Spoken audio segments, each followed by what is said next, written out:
Building material reporter में आज आपको एक ऐसे प्रोडक्ट के बारे में बताते हैं जो घर के इंटीरियर और दरवाजों के लिए सबसे उम्दा है।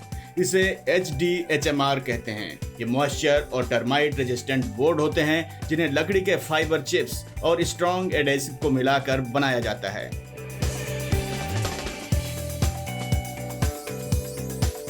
किचन में वुडवर्क कराना हो या बाथरूम के दरवाजे हो या घर के दरवाजे, HDHMR आज कस्टमर की पहली पसंद बन चुका है क्योंकि ये प्लाईवुड के मुकाबले ज्यादा टिकाऊ होते हैं। इनमें पेंट और लेमिनेशन करना ज्यादा आसान होता है।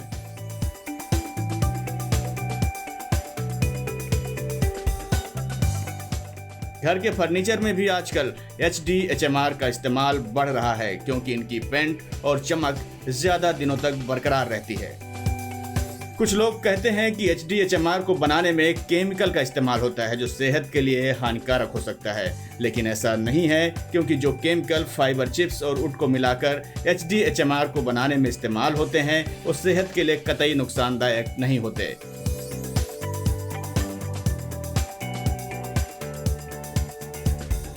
यूरोप में इन दिनों प्लाईवुड की जगह HDHMR के बोर्ड ही चलन में हैं और भारत में भी दिनों दिन इनकी डिमांड बढ़ रही है।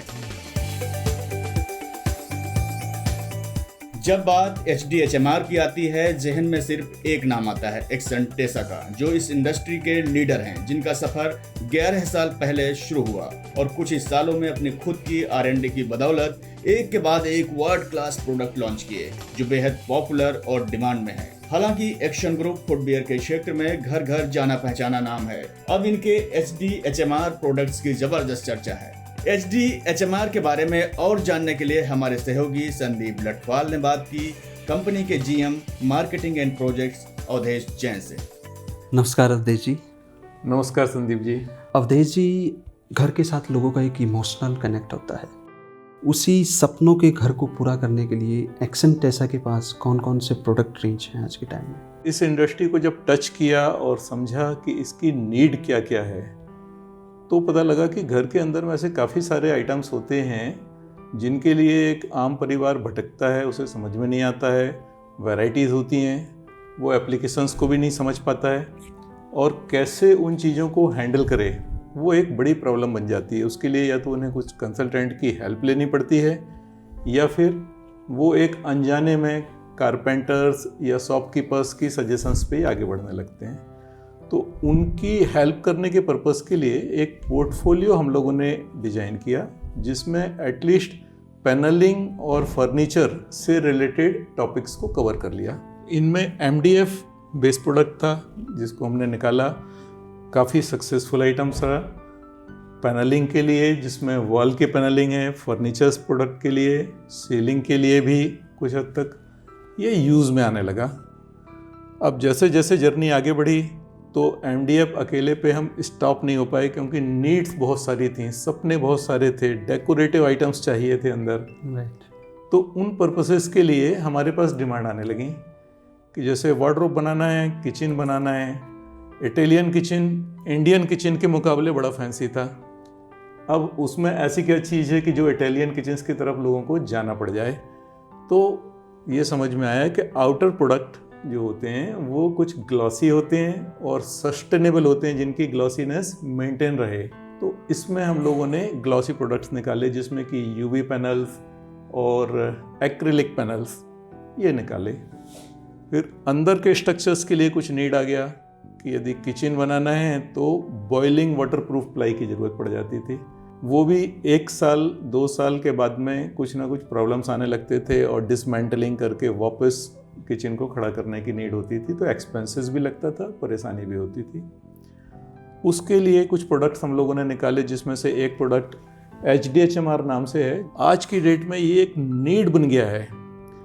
इसके बगैर किचन अधूरा सा लगता है। ऐसा लगता है कि यदि ये नहीं है तो कुछ ना कुछ प्रॉब्लम्स भी आएगी और शायद वो फिर से हम एक परेशानी के दौर से ना गुजरें।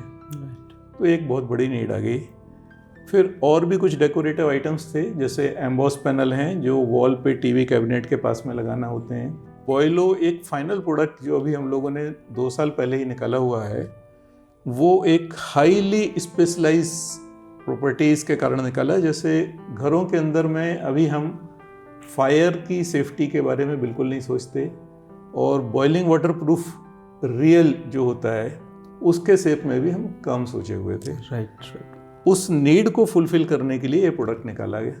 गवर्नमेंट में तो ये कई जगह पेजेंशियल भी है कि फायर रिटार्डेंट प्रोडक्ट ही लगना चाहिए, तो बॉइलिंग वाटर प्रूफ और फायर रिटार्डेंट का एक मिक्स प्रोडक्ट ये पूरे वर्ल्ड में फर्स्ट टाइम खुद की R&D से एक्सेंटेसा ने निकाला हुआ है। राइट। एक्सीलेंट प्रोडक्ट है, और इसका पेटेंट करने के लिए भी हम लोग अप्लाई कर चुके हैं।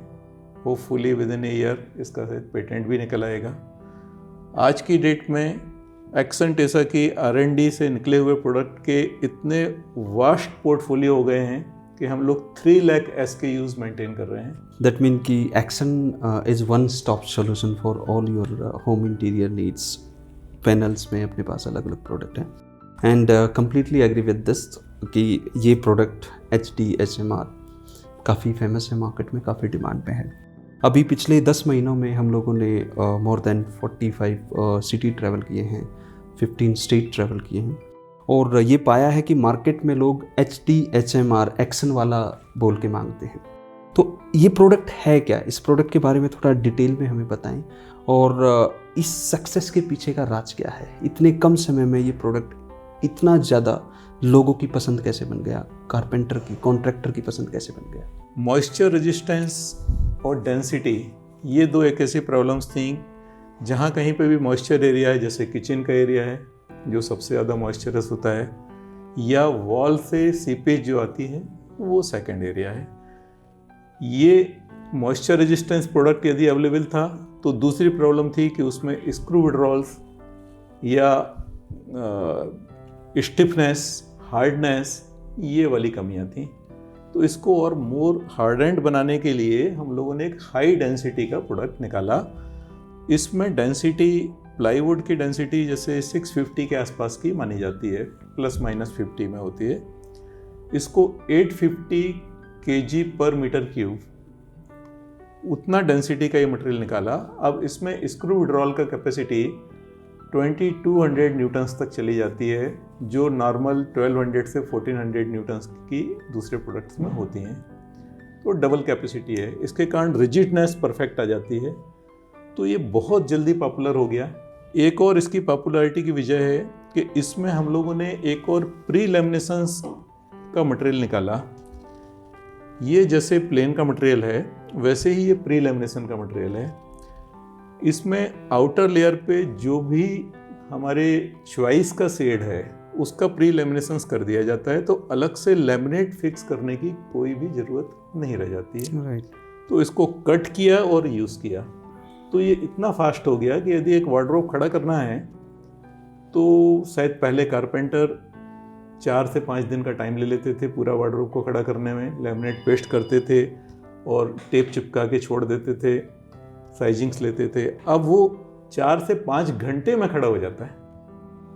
तो ये एक बहुत यूनिक सॉल्यूशंस निकल कर आ गया, इसीलिए ये बहुत पॉपुलैरिटी ले गया। आवश्यकता आविष्कार की जननी है, और आप लोगों ने इस चीज़ को समझा और मार्केट की नीड के हिसाब से प्रोडक्ट्स को डेवलप किया। आज हम बाज़ार में देखते हैं कि HDHMR की डिमांड ज़्यादा है, जो कि हमें मार्केट से फीडबैक भी मिलता है, और सप्लाई आपकी तरफ से कम है। तो क्या ये ट्रुथ है, और इसके पीछे का रीज़न क्या है सर? आज की डेट की एक कमज़ोर नब्ज है जो आपने पकड़ ली कि इसकी डिमांड मार्केट में इतनी ज़्यादा है, और उसके मुकाबले में क्या हो गया है, क्या प्लांट शट डाउन है। कुछ डिस्ट्रीब्यूटर्स भी हमसे बात करते हैं कि सप्लाई कम कैसे हो गई है। हकीकत ये नहीं है। हमारे जो मैनेजमेंट है उनका विज़न बहुत ही शानदार रहा है। उन्होंने जिस समय इस प्रोडक्ट को डेवलप किया तो उसमें एप्लीकेशन वाइज भी सोचा कि कैसे कैसे किस किस एप्लीकेशंस के लिए ये डेवलप किया जा सकता है। तो जैसे वॉल पैनलिंग के लिए, फर्नीचर्स के लिए, अलमीरास के लिए, किचन के लिए, इन चीज़ों के लिए डेवलप किया। अब जब इसको एक्सपांड करना चालू किया तो इसकी एप्लीकेशंस इतनी वाइड हो गई हैं कि ये लगभग हर एप्लीकेशंस के लिए इस प्रोडक्ट को फिट करने की कोशिश की जाती है आर्किटेक्ट और कंसल्टेंट के थ्रू।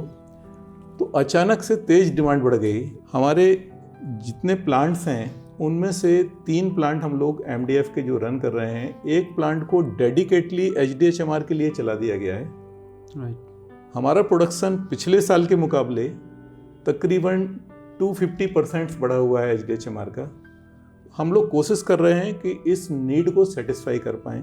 आज हम अगर इंडिया की बात करते हैं तो हम एक विविधताओं के देश में रहते हैं सर। यहाँ हर एक 100 किलोमीटर पर चलने पर, 100 किलोमीटर चलने पर हमारा वेदर चेंज हो जाता है। तो जो हमारा HDHMR बोर्ड है, इस पे वेदर का क्या इफ़ेक्ट पड़ता है? क्या ये हर वेदर के हिसाब से यूज़ किया जा सकता है इस प्रोडक्ट को? इसके बारे में थोड़ा एक्सप्लेन कीजिए। ड्राई एरिया हैं जो मैदानी इलाके कहलाते हैं, जैसे नॉर्दर्न एरिया, इनके हिसाब से तो प्रोडक्ट मोस्टली सूटेबल ऑटोमेटिकली हो जाते हैं। जहाँ मॉइस्चर एरियाज़ हैं, जैसे कोस्टल एरियाज़ हैं या नदी के आसपास के एरिया हैं, जहाँ ह्यूमिडिटी, रिलेटिव ह्यूमिडिटी भी ज़्यादा होती है और इन जनरल मॉइस्चर ज़्यादा होती है, उनके पर्पस के लिए जो ये प्रोडक्ट हम लोगों ने डेवलप किया, तो उसको दोनों कंडीशंस के अनुसार फुलफिलिंग कर दिया है कि या तो वो ड्राई स्थिति में या मॉइस्चर स्थिति में कहीं पर भी यूज़ में आए, वो एक जैसी प्रॉपर्टीज़ और करेक्टरिस्टिक्स के साथ में चला जाए। हाँ, एप्लीकेशंस यूज़ करते समय ज़रूर थोड़ा सा ज़रूरत पड़ता है कि हम कैसे उसको सही यूज़ कर पाएँ, उसकी गाइडलाइंस दें। तो डू एंड डोंट इस तरह के इंस्ट्रक्शंस हैं जो हमने अपने वेबसाइट्स पे भी चढ़ाए हुए हैं, उसको प्रिंटेड बुकलेट के साथ भी हम सर्कुलेट करते हैं, और जितने तरह के प्रेजेंटेशंस होते हैं उन सभी में भी गाइड करते हैं, चाहे वो इंटीरियर पर्सन्स हों, आर्किटेक्ट हों, डीलर डिस्ट्रीब्यूटर्स हों या कारपेंटर्स हों। बाज़ार में आजकल एक्सेंटेसा के नाम से कुछ कॉपी प्रोडक्ट, डुप्लीकेट प्रोडक्ट भी बिक रहे हैं, और शायद कुछ न्यूज़ आप लोगों ने भी उस चीज़ को देखा होगा। तो एक कस्टमर या एक डीलर एक ओरिजिनल प्रोडक्ट को कैसे आइडेंटिफाई करे? बिकॉज अगर आई डोंट नो कि मैं उस प्रोडक्ट को कितना जानता हूँ, समझता हूँ, मुझे जो डीलर देता है मैं उसी को ओरिजिनल प्रोडक्ट मान के ले लेता हूँ। तो इसको अगर हमें आइडेंटिफाई करना है, ये डुप्लीकेट है, ये कॉपी है और ये ओरिजिनल वाला है, तो इसको कैसे आइडेंटिफाई कर सकता है कस्टमर ब्लाइंडली फेथ करके एक्सेंटेसा का HDHMR के नाम पर प्रोडक्ट ले जाता है और उसे नहीं मालूम होता है कि एक्चुअल यही है या कुछ और है। हम इसमें अवेयरनेस बढ़ा रहे हैं कि कस्टमर कैसे इसको रिकॉग्नाइज करे। कुछ स्पेशल लेबल्स हम लोगों ने डेवलप किए हुए हैं जो प्रोडक्ट पे लगा रहे हैं, उसको अपने वेबसाइट पे और प्रेजेंटेशंस में, और जो हमारे ब्रांचेज़ हैं, 15 ब्रांचेज़ पूरे इंडिया में फैली हुई हैं और उनके टीम हैं अलग अलग डिस्ट्रिक्ट लेवल पे, वो भी कैनवासिंग करके बताने की कोशिश कर रही हैं कि कैसे एक्सेंटेसा के HDHMR को और दूसरे ग्रीन कलर या हरा दिखने वाले प्रोडक्ट को डिस्टिंग्विश कर पाएँ वो। अगर इंडिया में डिस्ट्रीब्यूशन की बात करें, नेटवर्क चैनल की हम बात करते हैं, तो आज कहाँ पे हम अवेलेबल हैं? अभी 11 साल की जर्नी में हम लोगों ने इंडिया का डिस्ट्रिक्ट या इवन टायर 3 सिटी तक भी, डिस्ट्रिक्ट के नीचे भी सारा कवर कर लिया है। इन जगहों पे स्टॉकिंग पॉइंट्स हैं जो डीलर और डिस्ट्रीब्यूटर्स के हैं। 1800 से ज़्यादा डिस्ट्रीब्यूटर्स हैं हमारे जो डायरेक्टली हमसे मटेरियल लेते हैं। 500 से ज़्यादा बड़े फर्नीचर के मैन्युफैक्चरर्स हैं जो हमसे मटेरियल ले रहे हैं, जिसमें वो किचन्स या इस तरह के आइटम्स बना रहे हैं। कोई कंप्लेंट अगर आती है आफ्टर सेल सर्विस में, उसको आप कैसे टैकल करते हैं? ब्रॉडली हम लोग 2 पार्ट में डिवाइड करते हुए चलते हैं कंप्लेंट को, एक सर्विस कंप्लेंट और एक क्वालिटी कंप्लेंट कहते हैं। सर्विस कंप्लेंट उस तरह की होती हैं जैसे जब ट्रांजिट हो रहा है मटेरियल, उस समय कोई डैमेज हो गया, कोई शॉर्ट रह गया, एक्सेस चला गया, मटेरियल किसी दूसरी थिकनेस का चला गया, ऑर्डर किसी और थिकनेस का था, कलर चेंज हो गया, इस तरह की कंप्लेंट को हम लोग सर्विस कंप्लेंट में ले लेते हैं। उन कंप्लेंट को सॉल्व करने के लिए वहाँ से रिकॉर्ड हो जाता है, उसमें फर्दर प्लांट के लेवल पे ज़्यादा कुछ करने के लायक नहीं होता है। हम लोग उसको नेक्स्ट सप्लाई में या जो अर्लीस्ट पॉसिबल टाइम है उसमें कवर अप कर देते हैं। सेकंड कैटेगरी होती है क्वालिटी कंप्लेंट की, जिसमें जैसे अभी थोड़ी देर पहले आपने बैंडिंग की एक कंप्लेंट की बात की, तो वारपेज है, बैंडिंग है, कटिंग स्मूथ नहीं आ रही है, चिपिंग निकल रहा है, ऐसी कुछ कंप्लेंट्स क्वालिटी से रिलेटेड आती हैं जो हम लोगों ने मोर देन 25 वैरायटीज़ के सब्जेक्ट में अलग अलग उनको डिस्टिंग्विश किया हुआ है।